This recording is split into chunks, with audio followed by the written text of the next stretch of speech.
هلو. النهاردة هنلعب بالألوان شوية، بس برضه هنتكلم عن نقطة مهمة جدا. هو سؤال دايما مطروح وبيتسأل دايما: أبدأ منين وأبدأ بإيه؟ بس في الأول هنلعب بالألوان شوية. أنا هنا نزلت اللون اللبني الفاتح وحاولت أوزعه بشكل عشوائي. أنا مش هتكلم عن الرسمة كتير لأنها بسيطة، ولو حابب تعرف تفاصيل الرسمة بالظبط يبقى لازم تتفرجوا على الفيديو، لأن العين أفضل من الشرح والكلام، بالأخص في الرسم والألوان. ولو في نقطة مهمة هقول لكم في النص أكيد.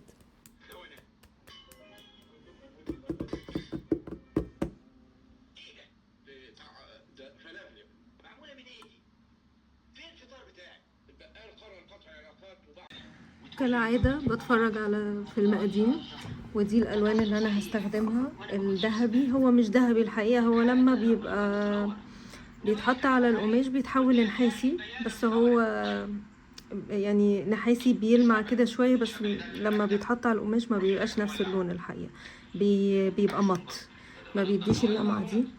وهستخدم الأبيض والأزرق الغامق والأسود، وده اللبني اللي احنا استخدمناه في الأول.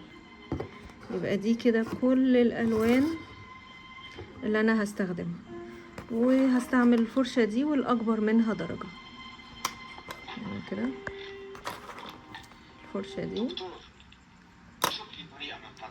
والأكبر منها شوية دي. بس نجيب الكشري. على فكرة أنا عرفت عنك كل حاجة، شرحت لي حالتك المقاس ده من ساعة والمقاس ده كمان. وصلنا هنا ما أعرفش إيه اللي جراني وراك. طيب نرجع لموضوعنا بقى. لو عاوز أبدأ مشروع، أبدأ منين وأبدأ بإيه؟ هنتكلم عن الموضوع ده بشكل عام، وهديكوا أمثلة على الهواية اللي بنمارسها دلوقتي وهي الرسم على القماش. بس قبل ما نمسك الفرشة في نقطة واحدة مهمة جدا لازم نعرفها لو ناوي تبدأ هواية جديدة زي الرسم على القماش أو أي هواية تانية، سواء كهواية أو كمشروع.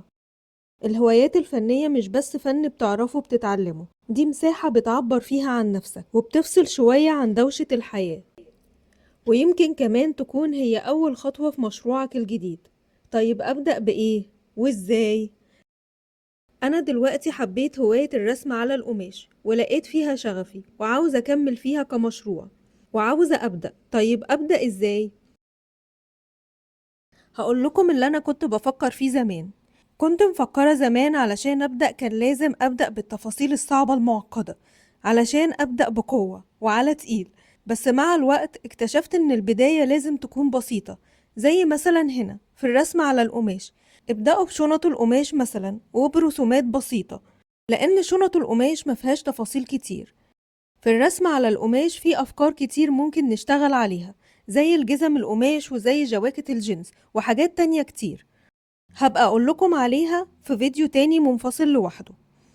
الحاجات دي كلها هتكلفكوا وقت ومجهود وميزانية كبيرة، أو حتى لو اتفقت مع العميل يجيب لك القطعة وانت تشتغل عليها ممكن ده يستهلك وقت كبير، وممكن في الفترة دي العميل يغير رأيه عن الفكرة من أساسها. فأسهل حاجة وأوفر حاجة في مشروع زي ده الشنط القماش، لأن ممكن أطلب كمية كبيرة بمقاس معين، وده هيوفر معايا في الميزانية، لأن انتوا عارفين كل ما الكمية بتكبر كل ما التكلفة بتقل. حتى لو عايز تبتديها بقطعة قطعة تكلفتها مش هتكون عالية قوي، ممكن تتحمل التكلفة ديت مؤقتا لغاية اما المشروع بتاعك يكبر.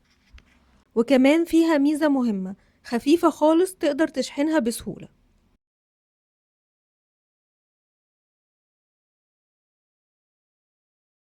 هقول لكم مثل تاني. لما اشتغلنا في الحرق على الخشب في الفيديوهات اللي فاتت قلت لكم كل الافكار للمشروعات اللي ممكن تتعمل من الحرق على الخشب، بس برضو رجحت لكم تبدأوا بايه في الاول. وعلى ما افتكر رجحت لكم الاكسسوارات زي الميداليات والسلاسل وكمان الحظاظات.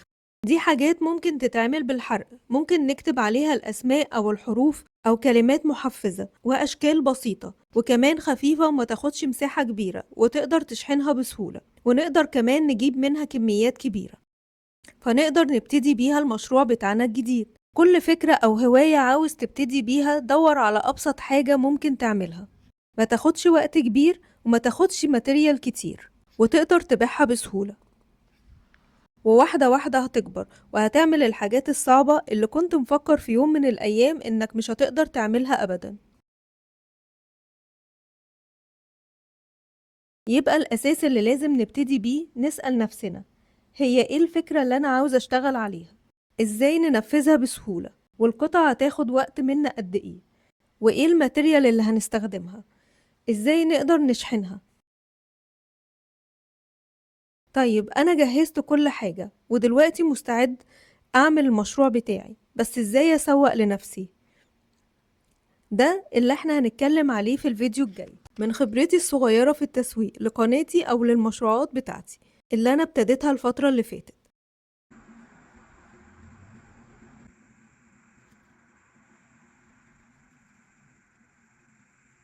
وبكده يكون الفيديو بتاعنا خلص. أتمنى تكونوا استفدتوا وتشجعتوا تبدأوا مشروعكم الخاص، وأشوفكم على خير في الفيديو الجاي.